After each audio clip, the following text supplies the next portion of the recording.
have a digital business, whether you have a physical business, a brick and mortar business, today's topic is location selection. Tips, tricks, things you thought about, stories. Welcome to Rising Tides Live. I'm your host, Shawn Walchef. This is a Cali BBQ Media production. We do this live show every Wednesday, every Friday from 10 a.m. Pacific time, 1 p.m. Eastern time, 6 p.m. London time. We have a digital hospitality community of leaders that are in restaurants, hospitality, sales, marketing, content creators, and people that love technology because technology connects us all and allows us to all tell better stories. Thank you guys for being here. We're going to bring up the community. We have a special guest today, a new guest, a new community member. So let's go ahead and get today's conversation started. Thank you guys for being here. If you're watching on LinkedIn, if you're watching on YouTube, Facebook, we appreciate you. If you're on LinkedIn, please reshare this in the feed. The more voices that we have on stage, the better the conversation. But Scott Hook, new. Hey, Shawn. First time on the show. I'm so happy that all the crazy stories that we say on all the videos we make and podcasts we make, something's working if you showed up here today. So take 3 minutes and let us know who are you and what are you building and why did you decide to come on Rising Tides Live this morning? Go for it. Cool. I'm Scott Hook. I've got Hooked on Tap. It's a restaurant group in Wisconsin, Northern Illinois. We have 2 locations now. We're getting that second one launched 2 weeks from tomorrow. I've been kind of following your podcast. I like the group effort, the shared ideas, that kind of thing. I've got kind of a bar and grill in New Glarus, Wisconsin, just south of Madison. And we're getting ready to launch our second property in Illinois. That's about a half hour from our current location and a slightly different concept. So I'm really excited to jump on and chat with you guys about different restaurant ideas. And the restaurant location thing is huge to me, so I like following along and hearing all those ideas. Let's start right there, Scott. Tell us why'd you pick this second location? The second location is, for me, the philosophy of restaurants is like you want to be in the area where people want to be. It's an experience when you walk into a restaurant. And this second location is right along a riverside.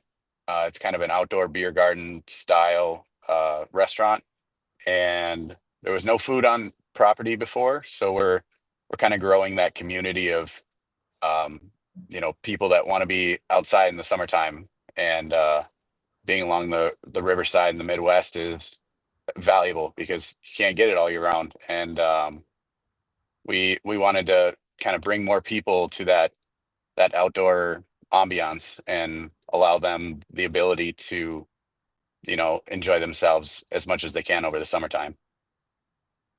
How many locations did you look at before selecting this one? I think after we locked in the first location, this is probably the 4th or 5th place that we kind of looked at.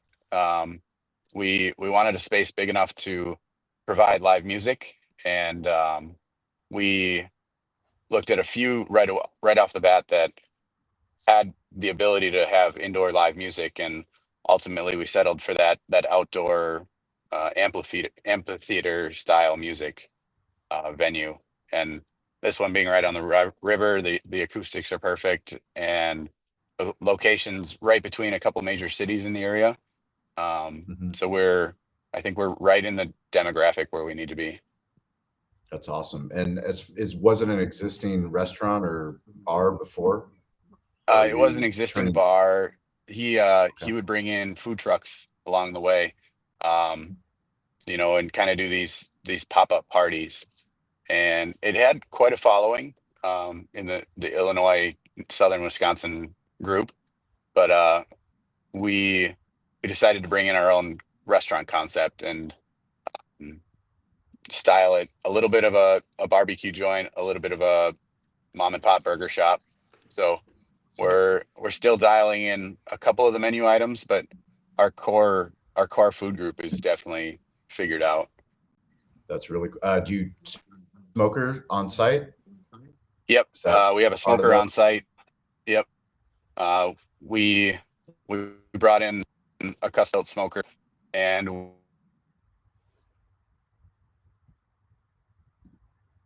Oh, sorry about that. you're good. No Brisket, ribs, worries. and some smoked wings and bratwurst. Obviously, being in Wisconsin, brats are huge. So we've got a couple of different Awesome. style bratwursts. So you're gonna have to build out the full kitchen, right? The hood, Yep. We had to put a everything new hood to be. in. Yep. New refrigerators, new grill. There's a couple of buildings on property.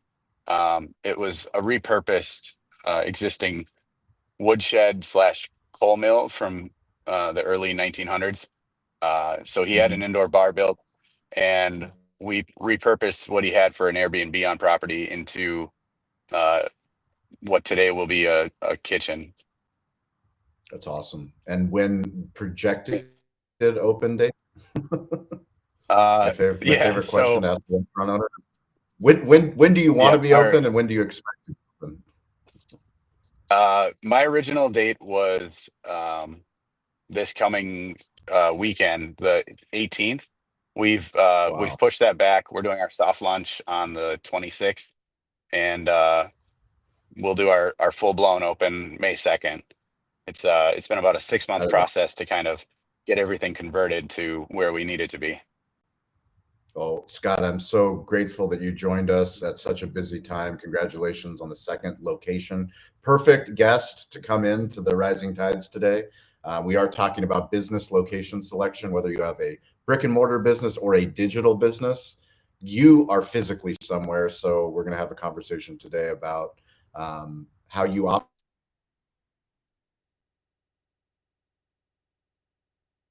optimize, how do you get customers. Let's go ahead and go to our next guest. Ian, welcome to the stage. Who are you? Take 60 seconds. Who are you? What are you working on a Friday? And give us some thoughts about your business location selection. Yeah, Ian Hawksworth. I'm with EHS Recruiting Company. We specialize in hospitality and restaurant leadership recruiting. My office focuses on Southern California and Los Angeles specifically, and also nationwide. We have a network of offices that are each independently owned throughout the country. So, when it comes to our business, I split my time a little bit between Southern California and Minnesota. So I'm based in St. Paul today, but we bounce back and forth as needed because my business partners, Lauren and Vanessa, both cut their teeth recruiting for EHS in the Minneapolis office. So they put in a few years building up their skill set and getting their feet wet in recruiting, and then the Los Angeles market was open. So somehow that hadn't been claimed yet, and we couldn't resist buying in and grabbing the Los Angeles market. So I have a lot of family down in the area. Obviously, it's a huge market, so huge opportunity and everything. So we dove in head first. What's the difference between the Minneapolis market and the Los Angeles market? Well, a lot to say the least. Minneapolis, for one, within our company, Minneapolis is the very first office for EHS recruiting. So it's the most established. So they have a huge roster of clients, all of that. Obviously, the temperatures vary a little bit from Minneapolis and St. Paul to Los Angeles. The climate's a little bit different. The restaurants that we are targeting are different. There's not as much tourism and hotels and things of that nature in Minneapolis, St. Paul as there are in Los Angeles and in Southern California. So it's a whole different beast when it comes to having access to more hospitality oriented client base as and up here in the Twin Cities, it's much more restaurant heavy focus. So a lot of different business variables between the two markets. For EHS recruiting, do you guys have a Google business profile specific to your Los Angeles office? I do, yeah. I have one set up, and that's kind of why I've been asking a few of the questions when we've had the Google folks on of the best ways to utilize that as not having a brick and mortar location necessarily. Hmm. So, making sure we leverage that to the best of our ability. That's one area of our marketing that I need to dive in a little bit more on trying to, optimize that for our usage and finding ways to make sure that we're, you know, coming up at the top of the search, etc. What are you doing for search engine optimization as far as keywords for, are you going specific into cities in Los Angeles or Los Angeles County, or you said Southern California? So, I mean, are Yeah. you, how hyper local are you focused? Well, we cover pretty much, we have a 50-mile radius for our territory of Los Angeles. So, we're not hyper focused locally necessarily. We can cover the whole of Los Angeles, and then, San Diego is another sub-market of ours, so we try to focus there. So on our Google Sub-market. profile. Close your ears, San Diego. Sub-market of LA. That's a big insult to us soft San Diego people. Not meant as an insult at all. It's just it's not Yeah, our I territory. know. We get it. We have this inferiority complex with LA, where we're the little brother and LA is the big brother. But we get it. It makes sense. Yes, well, we've put a lot of energy into focusing on San Diego as well and have some clients in that area, even though it's not technically our direct market, but we want to, just encapsulate all of Southern California and make sure that we're available, for any clients that need our assistance. And so on our Google profile, I do have a whole bevy of cities listed as far as service areas. To try to make sure that we show up in those searches. Awesome. Well, thank you, Ian. Appreciate you being here. We're gonna have a great conversation today. Christian Fisher, what's up, my friend? How are you, Shawn? Excited to be here. I'm great. Who are you? Who are you? What are you working on?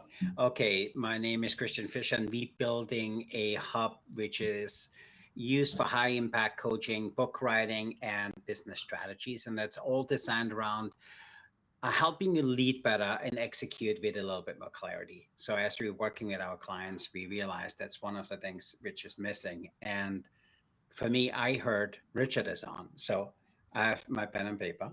So whatever Richard does, I do better. So that's my sole purpose for today. Whatever Richard does, I just do it a little bit better. That is fantastic.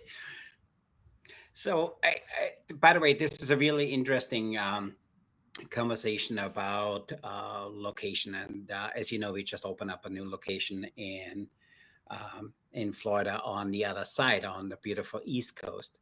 And for us, we follow really simple 5 rules. Number one, we want to own the zip code. So that's really important for us.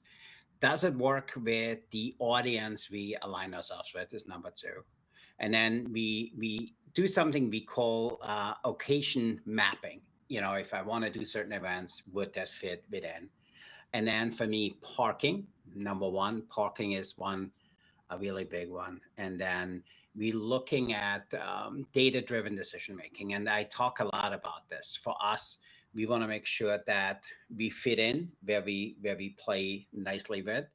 And I also realize we're not the cheaper company, so we want to work with people, um, which kind of get benefit out of it. So for me, I know you're gonna ask this next. I'm located in Connecticut, and so I'm closer to Richard. So the goal is whatever Richard says today, I got pen and paper, Richard. I'm gonna do it so much better than you. That's fantastic. Christian, have you made your action figure doll yet? No, I didn't know. I need one of those, and it needs to be better than Richards. That's my soul. It doesn't matter what it looks like. It needs to be better.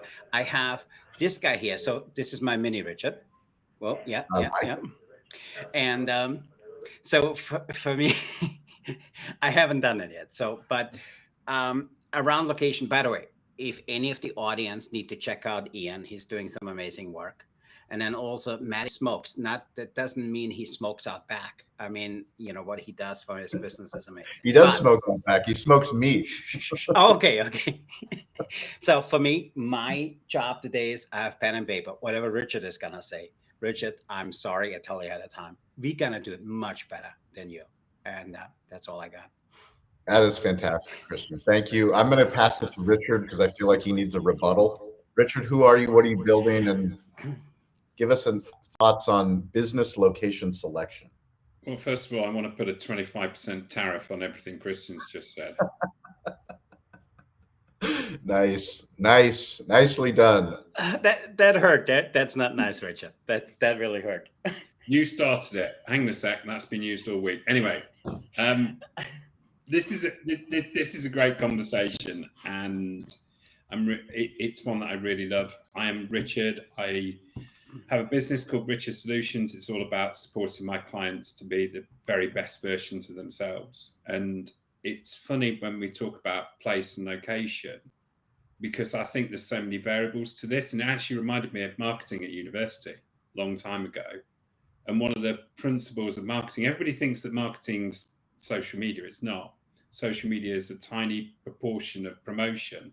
When you actually go down to the purity of marketing, place is huge. It's absolutely huge. And people think it's, a physical location. It can be, but it can be so much more than that. And I think about my favorite fried chicken store I talk about in London, Chicken and Sours. They had 1 or 2 locations, but they also had a food truck that they sent to certain locations to see what demand was like. And then when COVID hit and they couldn't open, they started going via Deliveroo and Uber Eats and all the other UK equivalents of what you guys have. And it was a different route to market. Then they had ghost kitchens, a different route to market. Then they did cook at home kits, a different route to market. And I think sometimes when I work with businesses, they always look at that traditional route. Well, we should have a permanent location or a digital location. I'm like, well, why? I'm 90 miles north of London, but I work all over the world, because actually all you need is a laptop and a computer. What you actually need to do is think about where are your customers and how can you reach them in different ways. And I think it's a challenge to everybody's business. We all have those customers. How do we reach them? And that's the joy of place. Go find them where they are. If they're on TikTok, go to TikTok. Yeah. If they're on Pinterest, go to Pinterest. If they're queuing in the gas district, then you need to be located there. So I think there's all of these different routes to market. And for me, it's about how can you challenge your thinking to go and reach people in different ways, go and reach them where they are. And I think what's so interesting is we get sometimes focused on that one location. The world's so much bigger. And I think that the thinking around marketing shouldn't just be social media. It should be place. How do we reach our customers? And how many different ways can we do that? And then all of a sudden it opens up this much bigger market for you. Whether you're a single restaurant, whether you're a consultant, whether you're a graphic designer, it doesn't matter. How do you find your customers and how can you reach them where they are? That's what place is. And it's such a great topic because it applies to every single business. We just don't think about it enough. Totally agreed. And that's why for me, Richard, you're not 90 miles from here. Look at this. I got you here right next to me. And you're the best. Thank you. It's been one of those crazy weeks, and it's such nice to have such a great topic to talk about, because it's something that we don't talk enough about. We go straight to media or finance when actually we should be thinking about how do we find our customers. And I pushed Elizabeth on this over and over and over again. So Richard, there's 2 things I learned from you, before this. Now, number 1, do things better than anybody else. And the second thing is do it different than anybody else. And for me, looking around location, you were spot on. And our strategy of 5, I don't give you credit for it because then I need to pay you. So it's a semi-Richard thing, but you were spot on as we had 2 locations and you said, hey, you need to look at having a location outside of what you're doing really well. And for me, there's one thing I learned a long time ago. If I get good advice, I act on it. And I still refer back to the conversation with you because, and anybody here, if they need good marketing advice, he is the best. He hands down. I like the way you go to market. I like what he said to me. And you and I spoke a few months ago, and I'm still acting on it. So for me, hands down, Richard, you look at things differently than anybody else, and that's your gift, and you're absolutely good at that. Thank you. Thank you. And being British, obviously, I'm going to find it incredibly awkward to take a compliment. You know, I feel that's one of the few things that Hugh Grant and I have in common. And it's quite funny because for me, it's about challenging people's thinking to make them better, because most people, all the thoughts are in their own head. They just need it pulling out. Yeah. And it's one of those things which, you know, I'm really pleased that you've said that you've implemented that thinking. That has made my day. And I really appreciate that. Thank you, Christian. And I'm going to go the same color as that tomato you've got. That was great, Richard. I think yeah, there we go. One of the most important things, it was crazy. This week I was at our restaurant, at our manager meeting, and we're having, you know, a conversation. We get a phone call at the host stand and they asked to speak to a manager. And Lisa, you know, gets up in the manager meeting. She goes and has a conversation. She comes back into the room and she goes, I just had the craziest conversation. I go, well, what happened? She goes, it was a gentleman called and he said that he's sitting at his house in New Jersey and he's watching Facebook and he keeps seeing this video of ribs come across his Facebook feed. And he wants to know if we can send him ribs to New Jersey. He's an 83-year-old. He's almost to the point where he's frustrated that he can't order these ribs or they're not available to him locally. And it just had me thinking about our restaurant. Obviously 17 years, we've been so focused on Spring Valley, on San Diego, but the reason why we do this show, the reason why Scott Hook is here, Maddie Smokes, I mean, this community that we've built is that if we're willing to go to other locations, be it Clubhouse, where this community first started, audio only Clubhouse in the pandemic, connecting with people all over the world, to now we do business from our media company on LinkedIn. I make videos and then I get a DM on LinkedIn from a company that's looking for go-to-market strategy. They want to start a podcast. They want to start a YouTube channel. But for brick and mortar businesses, you know, for Scott Hook, like now I know about Scott's business because he had the courage to come here onto this call. So if I'm ever anywhere near where his location is, you bet your ass I'm going to find a way for me, my media team, the Walchef Wolfpack to come, because now he's become part of the story, which is like a crazy thing to think because it's such a different world that we live in, from that physical location to now this digital location. I'm going to kick it over to you. Oh, go ahead, Richard. You have something to say? I was just going to say, that's one of we talk about storytelling. And if we go back away from iPhone storytelling, but even before then, what the internet's done is it's changed the world. And if you think about, go back, Stranger Things was on the other week and they were selling those encyclopedias. Do you remember those encyclopedias that people had in their houses? That's where all the knowledge was, Richard. Oh, but now it's all here. So there's a little bit where Scott Turner was overseeing you guys. I got some stuff shipped to his hotel and brought back because I buy certain clothes of mine from San Francisco. And the reality is the internet's made the world. It's brought those giant encyclopedias into our hands. And I think it's opened so many doors. And with that creative thinking, it's not just about those physical locations. It's about that creative thinking. Yep. And what's really interesting, when you have free trade, you can do so much with it. But free trade is not just tariffs, and we'll skip over that. But free trade's actually freeing your own brain to go, yep, do we just have to have one location? Or can we do ghost kitchens? Or can we ship it to people? And I think for me, it's about freeing our minds away from those giant encyclopedias into something digital. Yeah, couldn't agree more. Spencer, welcome back to the show. Thanks for being here. 60 seconds. Who are you? What are you working on a Friday? And what are your thoughts? What about business location selection for you? Yeah, thank you. And Richard, as a Canadian, I want to give solidarity to the Crown and place a reciprocal 25% tariff on what Christian says for the entire day. Yeah, we're together. What other countries can we get on this Rising Tides call? We might as well get the world. We need the world represented here. Only the Commonwealth. Only the Commonwealth, Richard. Okay, fantastic. Okay.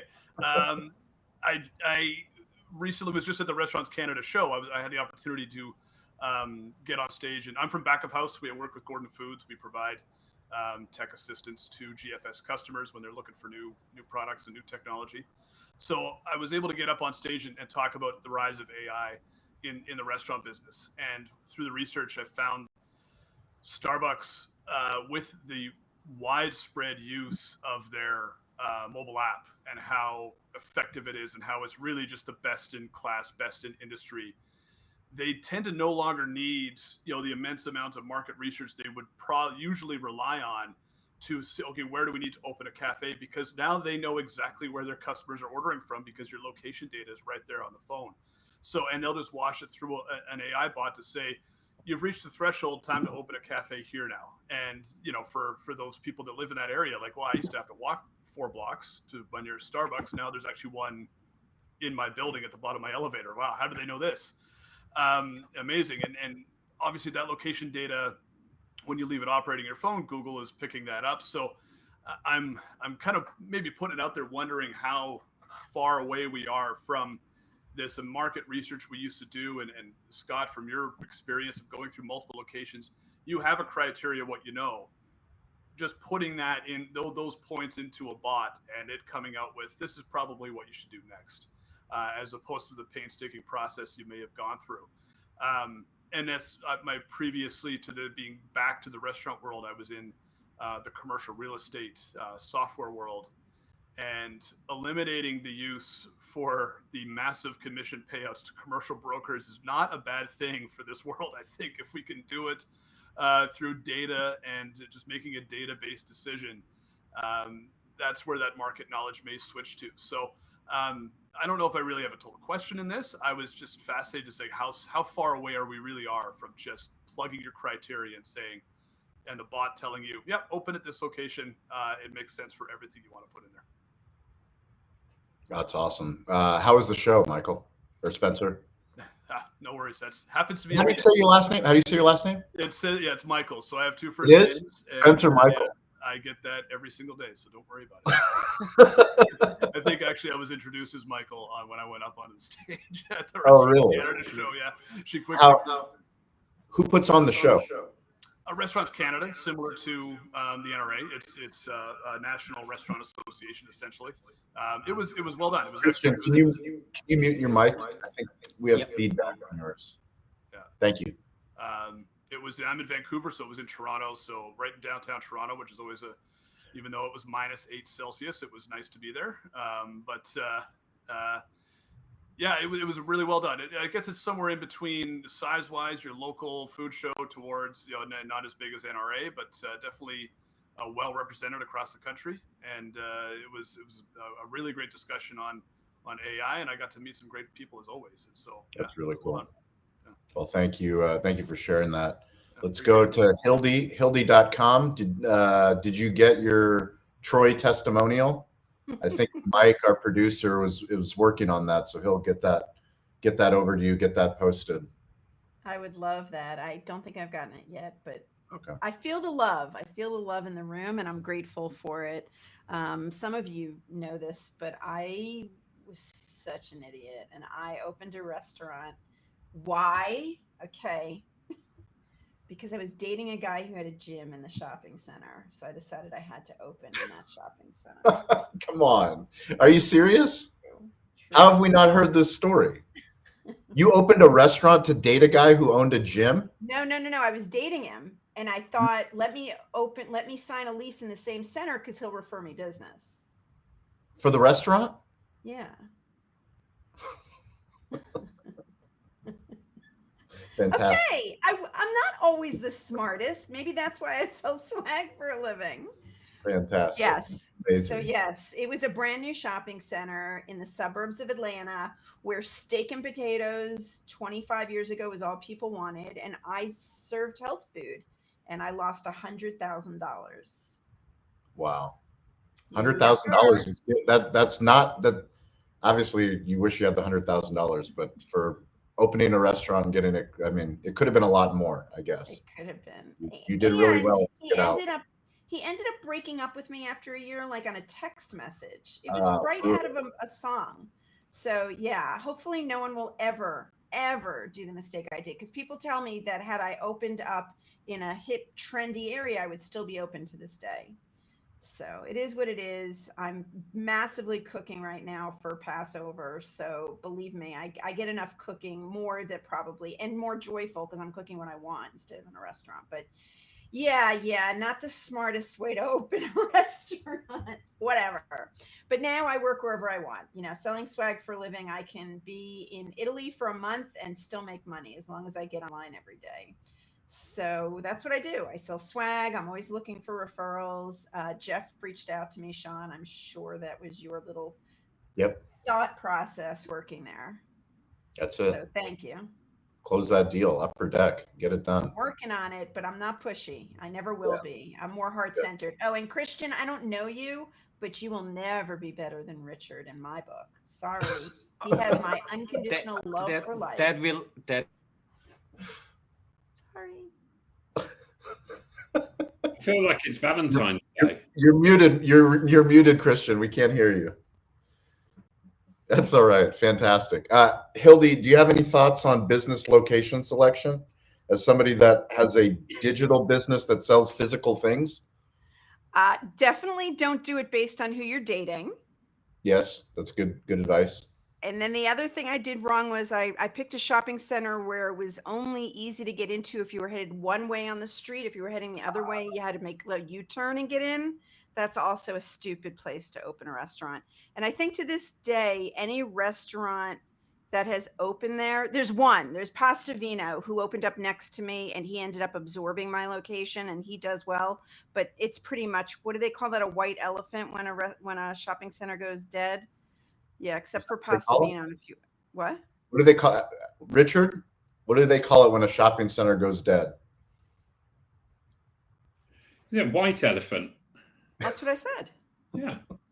Is it? Yeah, we could rebrand it as a pink elephant. That'd be cool, but we'll stick with white elephant.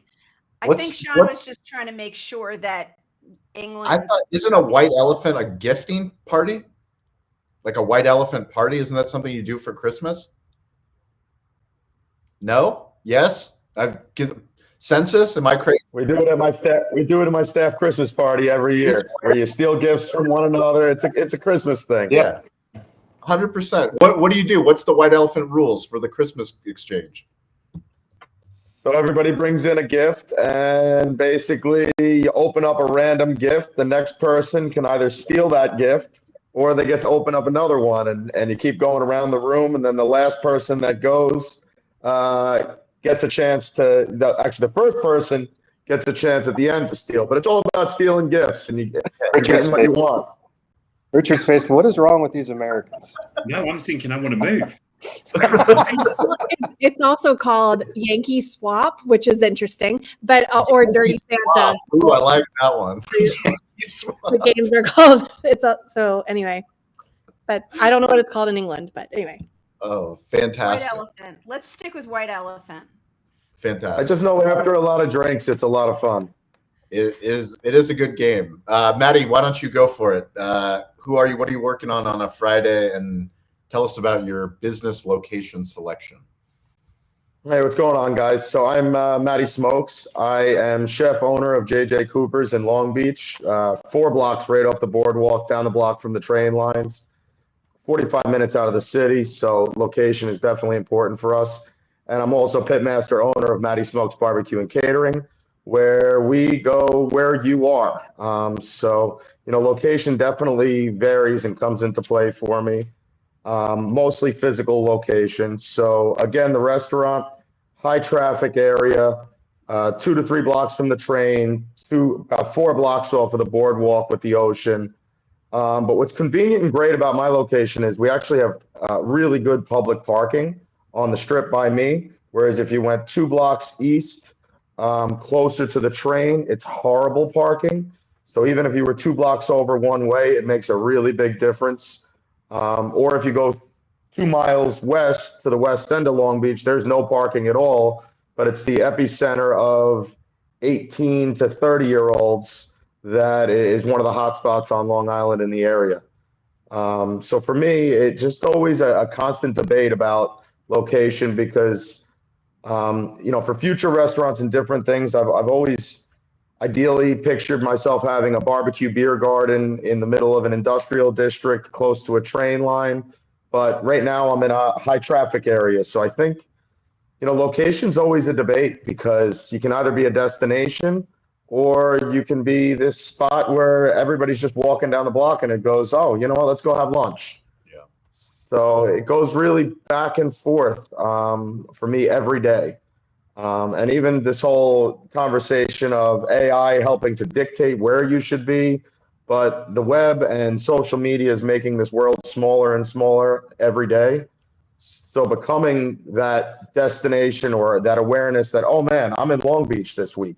I should go check out Matty Smoke's spot. Let's go. He made that wing post last week. Yeah. That's what's bringing people in nowadays. So I think, as much as everybody has always said location, location, location, a little bit of that trend is changing because we can become a destination to somebody and bring people in from all over the place because times are just moving so much faster. Such a good point. And just a quick programming note, please follow each other on LinkedIn, on Instagram, YouTube. If someone has a podcast, follow the podcast. We have a LinkedIn chat. We have an Instagram chat. We have a Slack channel. It's a way for this community to stay connected. You can email podcast@Cali BBQ Media, and we will add you to any and all of those channels. Thank you, Matty. Appreciate it. What did you have to say, Richard? Richard, you were going to say something? I was going to say to Matty, if you think about it, how far would you travel to go somewhere? So, for instance, if you think about it, we're also consumers as well as business owners. And there's certain things where, you might only travel a couple of miles from McDonald's, but you might travel, 3-4 hours on a plane to Disneyland. And I think there's that little bit where sometimes we forget that sometimes we become so programmed to data. McDonald's try and locate in certain locations, maybe off a freeway or on the edge of city or in the center of city. And we understand that because that's what we've been taught. But also we as consumers, for instance, I'll jump on a train 100 miles to go to a great restaurant or to go and see a show or go to travel to an airport. And I think sometimes I like what you were saying about challenging the thinking about being a destination, that brick and mortar location. What's so interesting, again, with the kind of sharing of information, Shawn put it that somebody wants his ribs the other side of the country, 3 time zones away. And I think what's so interesting is people are willing to travel, maybe even a 6-hour plane journey. Well, because we're all looking for a unique experience. We're looking for something different. I don't want just the same burger anymore. I want the burger. It's not only that, too. It's also figuring out, not just for the new customer, but for how do you build in the habit for someone where they feel like it's 32 miles away from where I am right now is my favorite restaurant on earth.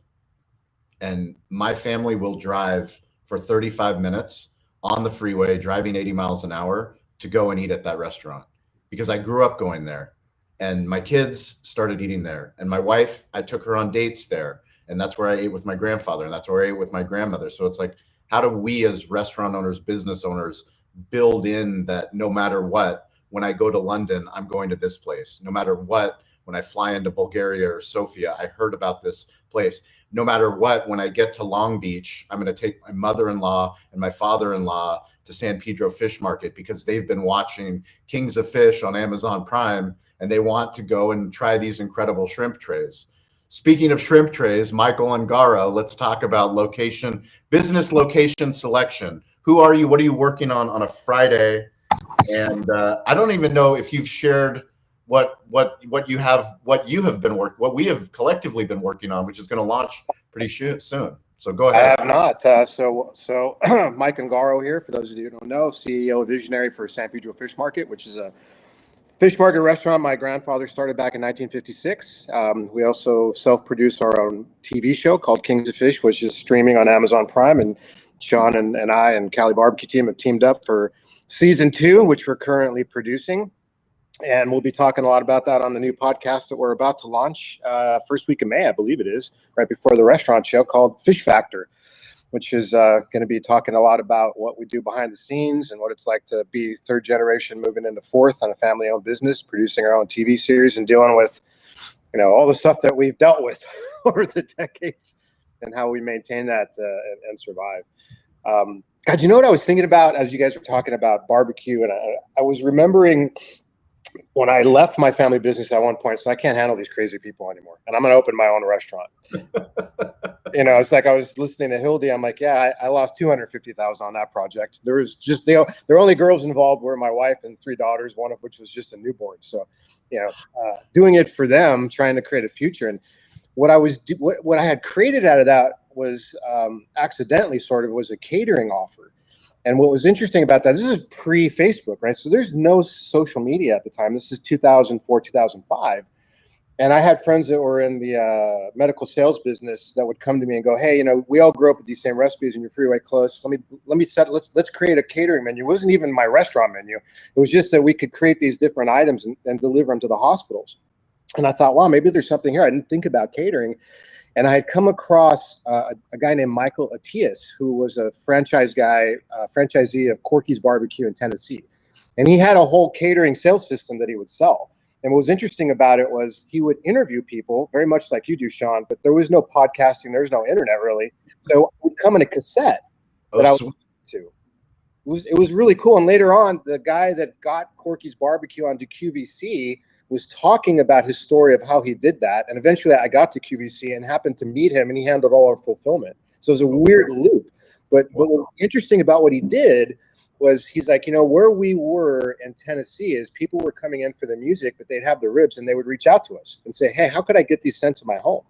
So he created a mail order business for ribs, just putting them in foil, and he eventually had to do it out of a warehouse, and it eventually led to him being on QVC. And I listened to that thinking, wow, my family's business is a bit of a tourist attraction, even though I'm not technically working there right now.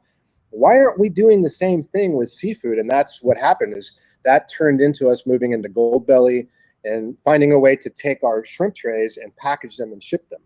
Now, I've never had a whole bunch of success with it that I'm satisfied with, but I found it to be a really powerful marketing tool. And I would love to find a way to use it for ghost kitchens. I've kind of gone back and forth over, is it worth the time, the energy, and the investment? Because what I also found is as we did more and more social media, fast forwarding 15 years to 5, 6, 7 years ago, where Kings of Fish eventually came from, is when we teamed up with, we did the first 4 episodes of Kings of Fish, and it was really a different strategy than marketing. It was really more for survival because people didn't know who we were, and we were going to get evicted, and they were going to tear everything down, which did happen, 10 years later. But the show was really to make us irreplaceable and build a brand. And what had happened was Food Beast, who, for those of you who don't know, at the time they marketed themselves as the Food Network for Millennials. They reached out to us and said, we'd like to take the first 4 episodes, your 5-minute episodes of Kings of Fish, and we'd like to put them on our platform in return for helping market your brand. And what they did in return for the episodes again, which cost us some money, because we were using television quality stuff, so it wasn't cheap. I think we spent over $100,000 just to make the first 4 episodes. It wasn't just iPhones, Yep. They created a reel to promote one of our products, so our world famous shrimp tray. They're like, what do you call this thing? And at the time, we didn't really have a name. I mean, we had a name, but not anything catchy. Like, do you do something with a lot of cheese? I go, no, dude, we got seafood trays. And they saw this little obscure sign up in the corner that I didn't even know existed on one of the kitchens we only open on the weekends. It said super tray. They go, can we just make a super tray? I go, I don't know what that is, but I'll make one for you. And this video went viral. It got to the point where it had 55 million views. And we had visitors come in from every single state in the country. In a matter of 10 days, we had 30,000 visitors coming for a super tray that no one in my entire business knew what that was. They're all trying to figure out how to make it. But it really showed the power of digital media, digital marketing.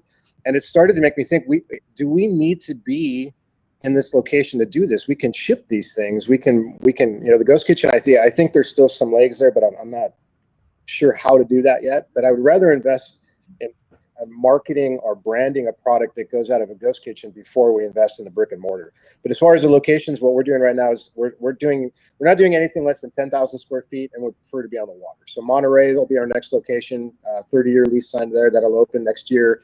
49-year lease in San Pedro to rebuild our original location. I'm interested in San Diego. I'm looking at Ventura and Santa Barbara, and then eventually we'll go inland to Phoenix and Vegas, because we have a lot of customers that drive and visit us for the day, turn around and go back home. And that's a 6-hour round trip for those that don't know. That beats you, Richard, on the 2-hour train.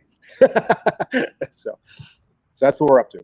That's amazing. Thank you, Michael. Perfect guest to be talking about location.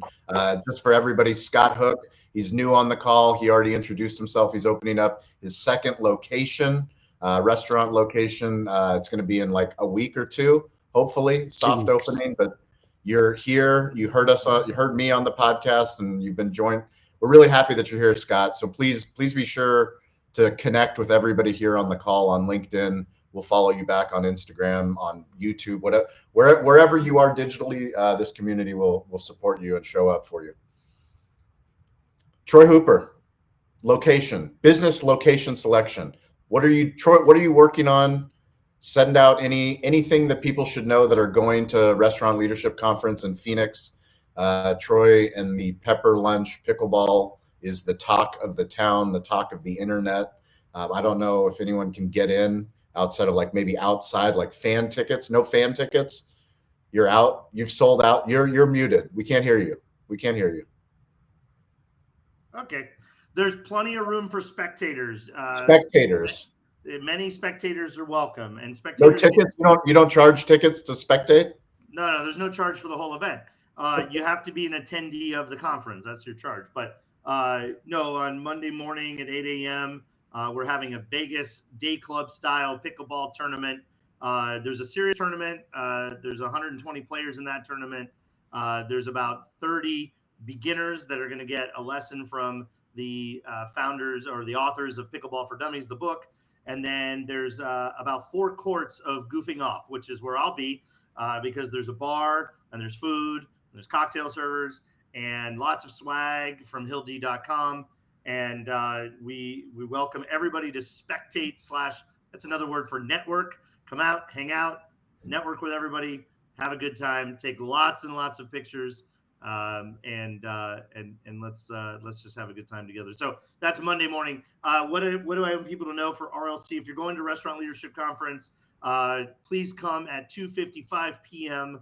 on Tuesday, the 15th, to the big room, the big ballroom, where over 1,000 people will get a chance to listen to me and about 4 others with Sam Okus on the main stage, talking about culture and how culture translates to real business results in your in your restaurant or your business. So that's what's happening there.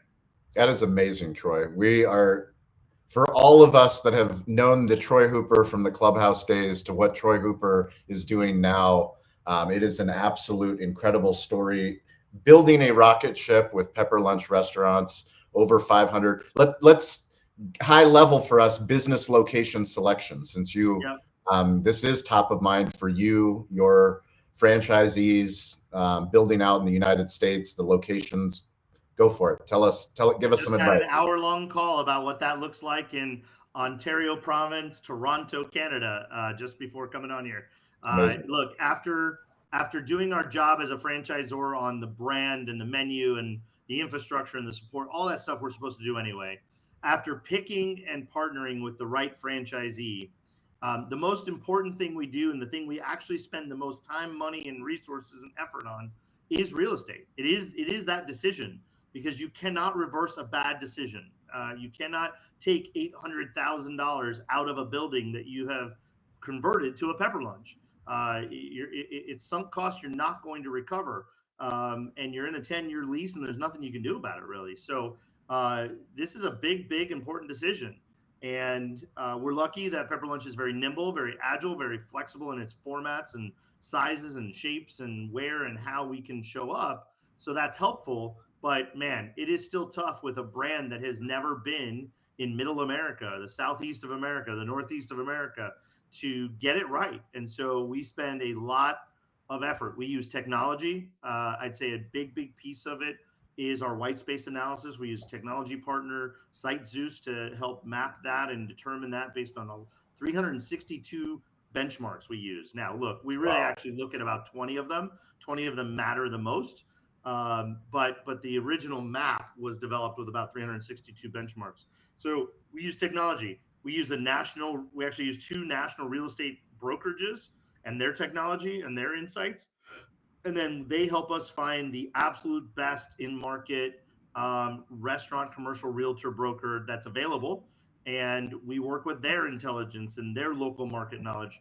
We rely on our franchisee for their local market knowledge because we only work with franchisees in markets that they already are multi-unit franchisee in. So they have to have that local market knowledge.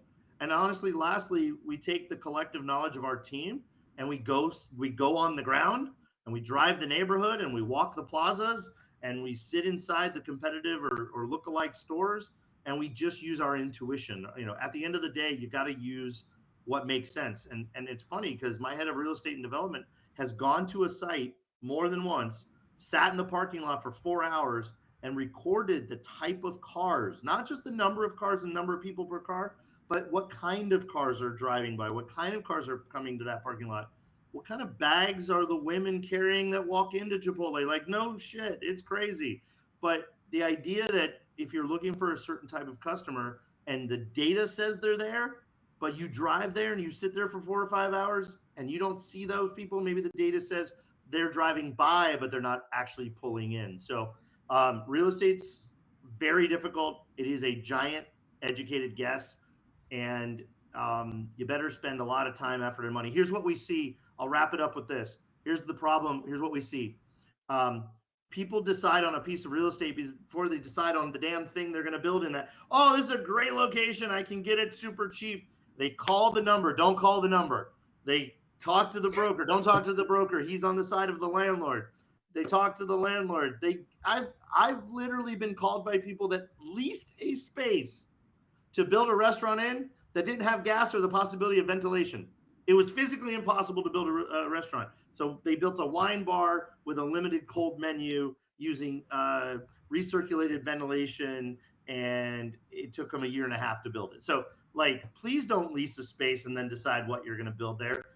The thing you have has a home and a place that it goes.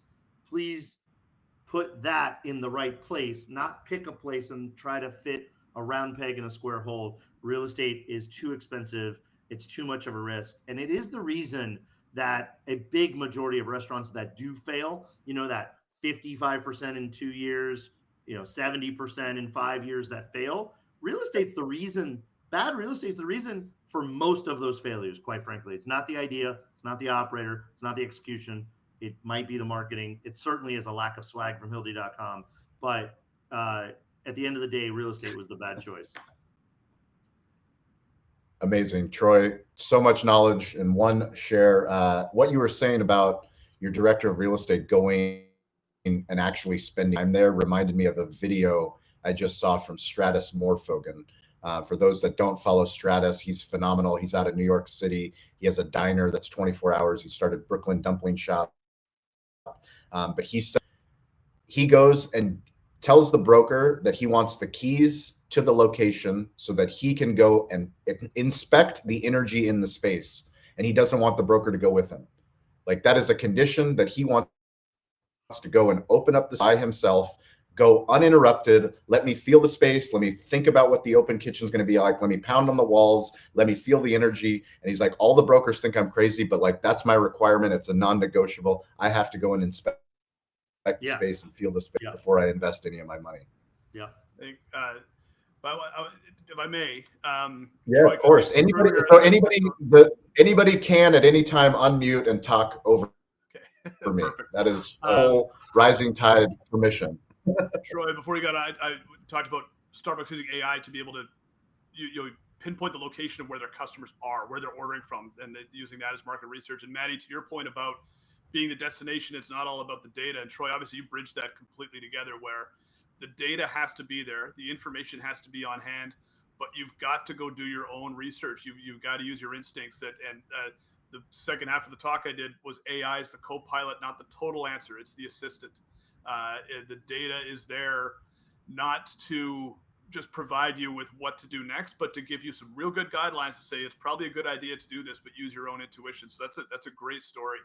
And I think coming from also the commercial real estate software previously, do not call the number on the sign at any point. They all, any of the major brokerages, they say we're a full service brokerage. Maybe they represent the buyer, the seller, the landlord, and the tenant. The last person on the scale of how much money I make as a broker is representing the tenant.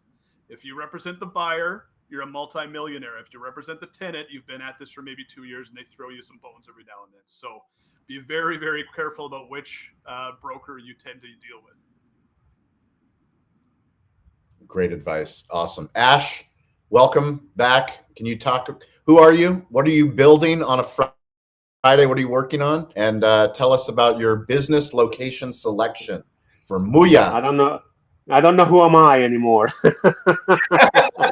You're a restaurant owner that doesn't know who he is. Welcome to the club.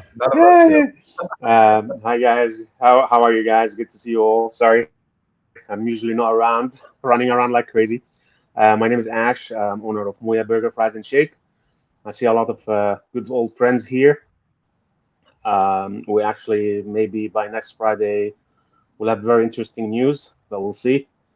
Restaurant business is tough.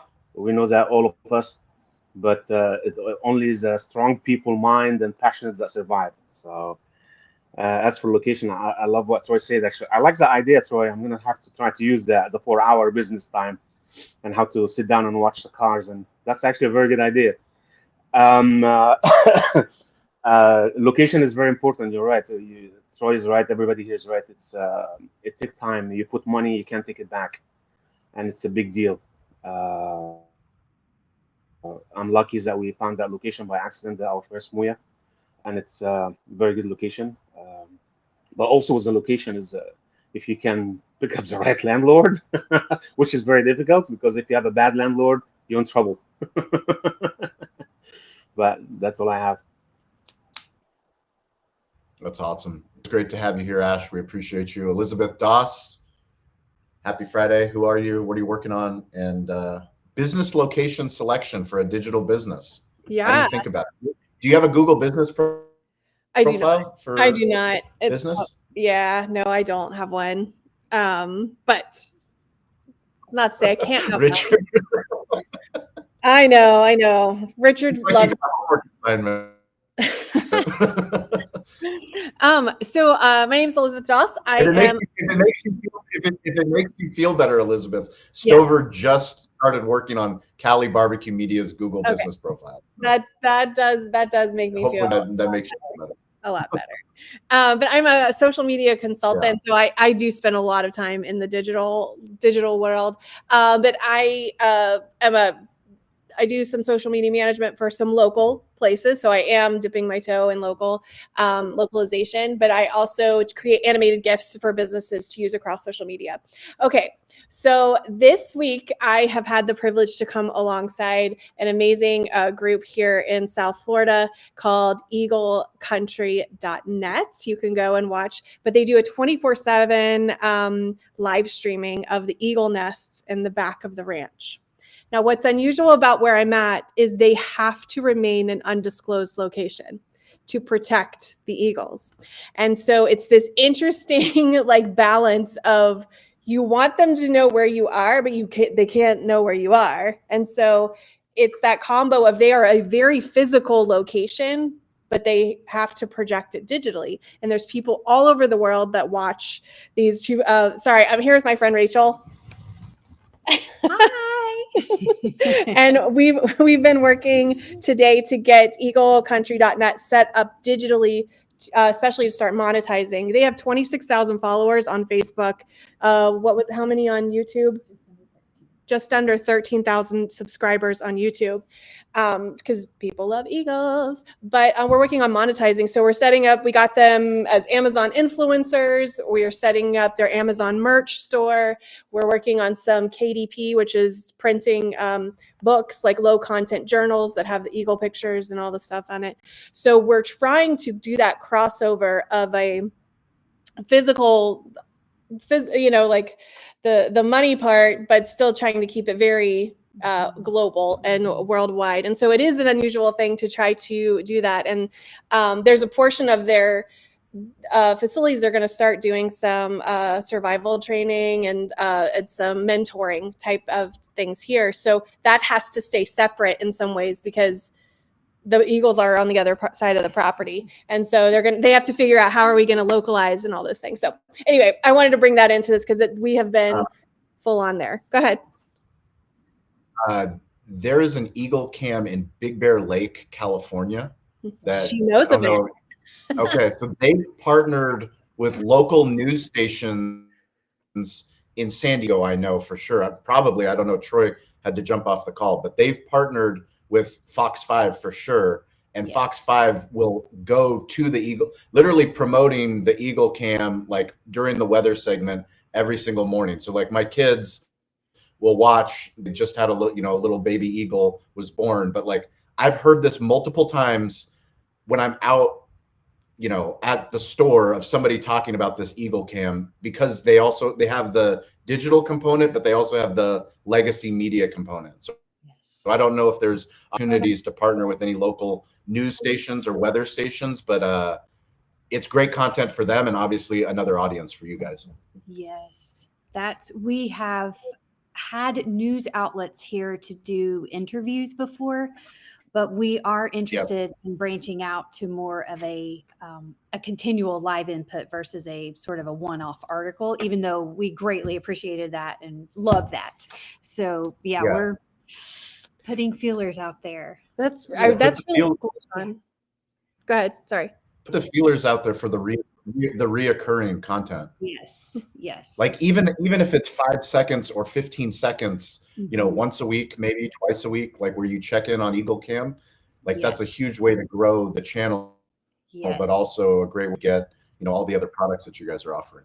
Right. Yeah. And they're about to start River Cam, which will include the gators that live in the back pasture. Ooh, cool. Yes. Cool. Out here in the wild. Yep, exactly. So I wanted I wanted to give my 2 cents on the real estate thing. I've one of my clients right now is a real estate agent in Greenville, South Carolina, and that's where I'm from. Talking location stuff. But I just want to throw this one thing in that she always says. She says you are going to pay in some way for your location of 3 ways. 1, you're going to pay more than you want to if you're trying to get to the ideal location that you're wanting to get to, or you're going to pay more in renovations to get a less desirable place to fix it up into what you want. Or 3rd, you're going to pay in time and gas for it to be a little bit further away from where you want, but have people there. And so just understanding that you need to decide which one of those. Do you want to DIY or be in the middle of renovations, or do you want, and I know that's specifically for residential, but I do think that there's a component of it that applies to the business location side of things. Where are you going to want to make people pay? And I really loved, I think it was Maddie talking about the destination part of it. If you can get to that level, people will pay the price. Just like Shawn, your 30-mile away restaurant that you love, you will pay the price for your time and your gas because it is a destination, that you're headed to. So anyway, guys, I'm going to drop the website in the chat if you guys want to check out eaglecountry.net. But back to you, Shawn. Thank you, Elizabeth. That was a really good takeaway. Yeah, you're going to pay either way. That couldn't have been said better. Definitely. It's Tinstoffel. It's no such thing as a free lunch. You like that one, Richard? You know the economic theory, Tinstoffel? That's the one thing I remember in economics class. Dean LeBay, Mike is yours. Go for it. Hey, everybody. Dean LeBay calling in from New Orleans, Louisiana, the hospitality capital of the world. Key point that Troy made that probably need to be talked about more.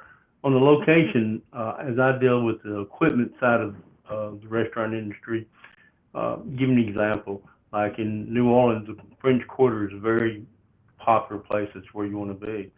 But, some buildings are prohibitive because they can't take some of the new technology because of the electrical that it's going to take to build it, 3-phase, that kind of stuff.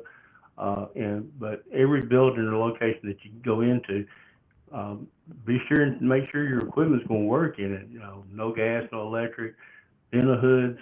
like in a stadium or like in a historical building, you can't punch a hole through the roof.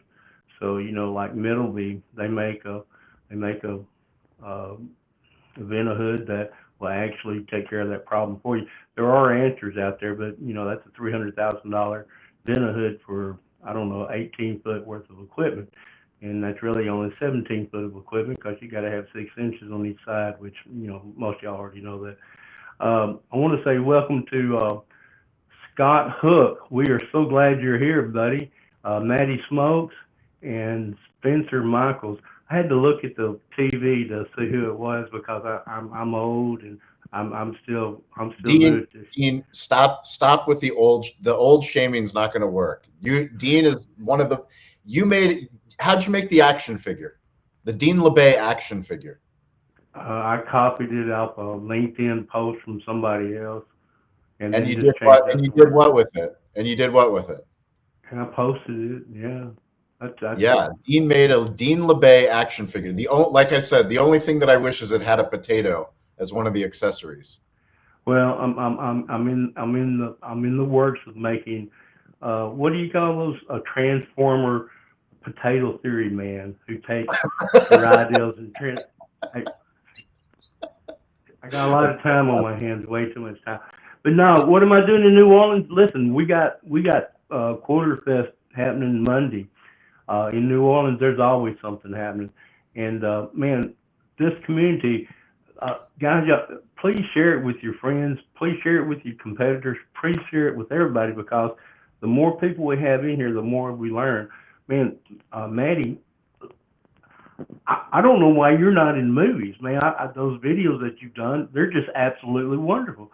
And listen, we're at the tip of the iceberg. We're talking about location and stuff like that. I envision a day when locations wherever your phone will reach. In other words, if you've got a telephone, you'll be able to order anything, anywhere, at any time, and have it sent to you. And that's in the near future. We're down near there now. So listen, that's all I got. Always glad to be here. Thanks, guys. Mitch, awesome, Dean. And just a programming note: our team, Stover, Mike, Kyle, they are working hard to get us moved from Riverside to StreamYard. We will be sending information, but StreamYard is much more friendly. We've been having some issues we want to make this community grow. And in order to grow, we are going to be using the best technology possible. StreamYard's a great platform for multi-level streaming. The one caveat is that we can only have 10 people on a stream, but every single person that's on the call can stream from their social platforms. So we will share more information about how that's going to look. If you're go to betheshow.media/rising tides, if you're on the email list, Slack channel, we'll send you information, but we're really excited to test out StreamYard.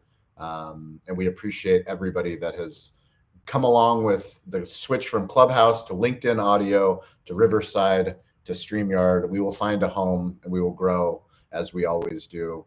Let's go around the room. Tip, takeaway, homework assignment. Richard, kick us off. I'm still very amused by Christian, who I've not seen in a long time, so that just made me smile. Really enjoyed this conversation. I got to hold myself to account. I need to create a very special piece of social media. I will explain why on Wednesday next week.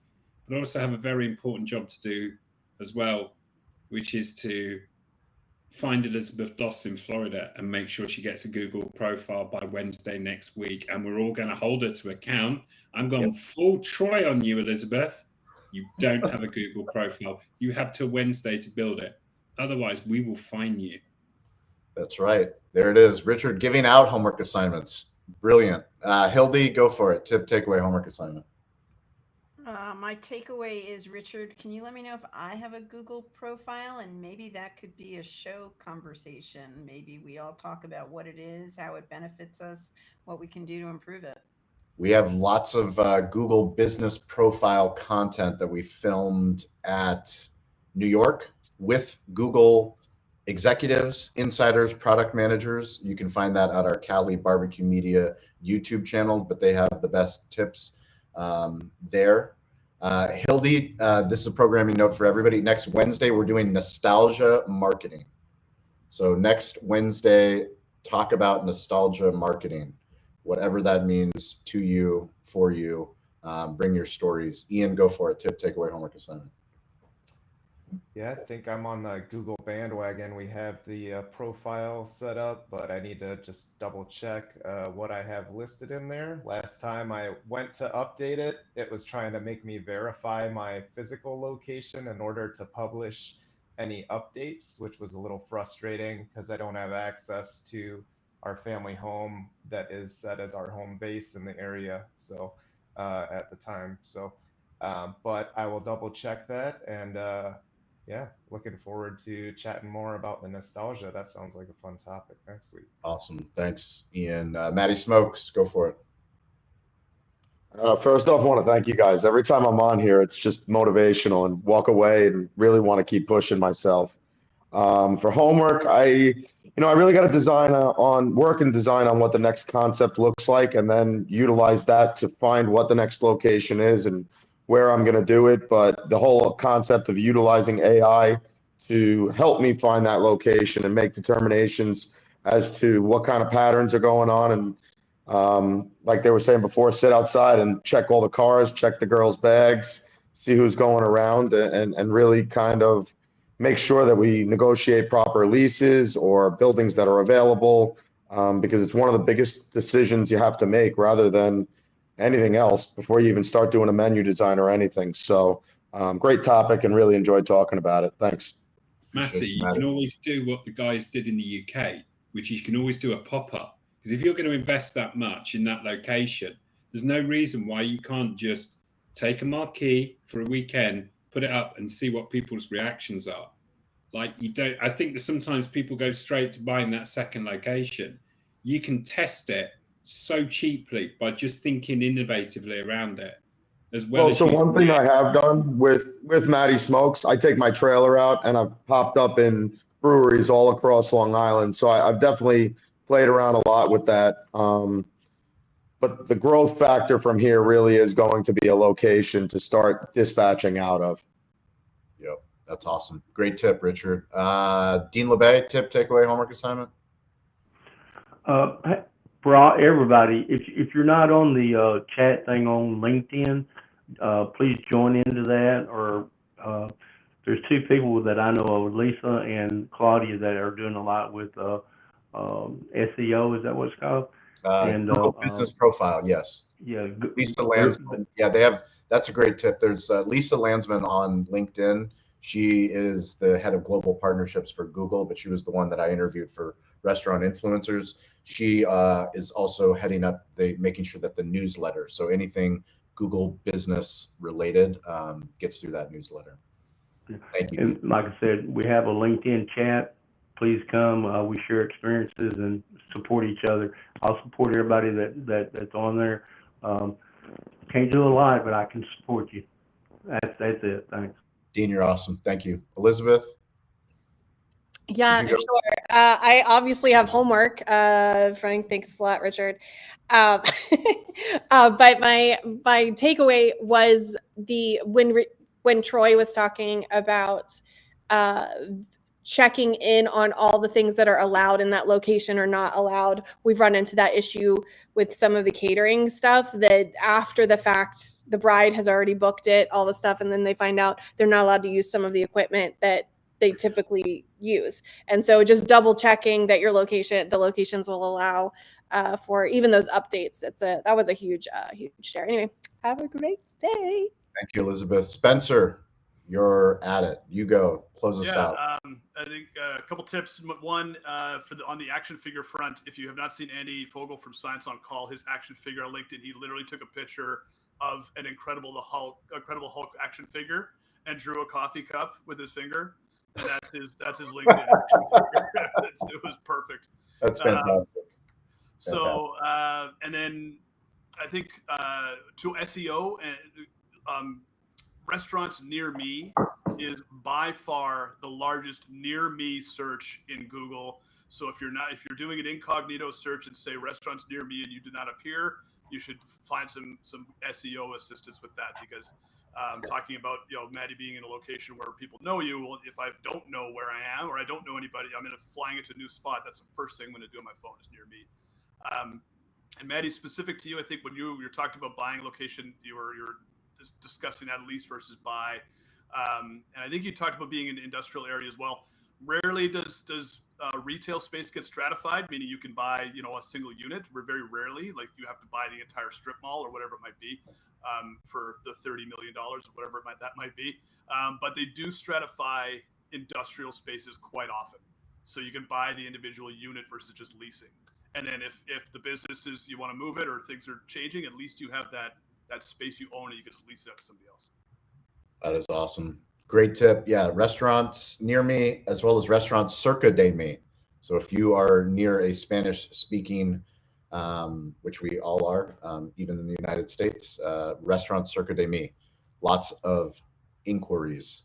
Great conversation. Thank you, Mike, for producing. Thank you, Stover, on the back end. Kyle. Thank you, Maddie, Dean, Elizabeth, Richard, Spencer, Hildy, Ian, Scott, who joined us for the first time. We appreciate you, Scott. Please keep coming back. And anybody that's watching or listening to this, please join us live. That way we can meet you, learn about you, hear your story, support you, and a rising tide lifts all ships. We appreciate you guys. Have an awesome weekend. We'll catch you next week.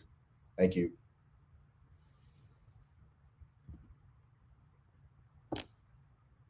And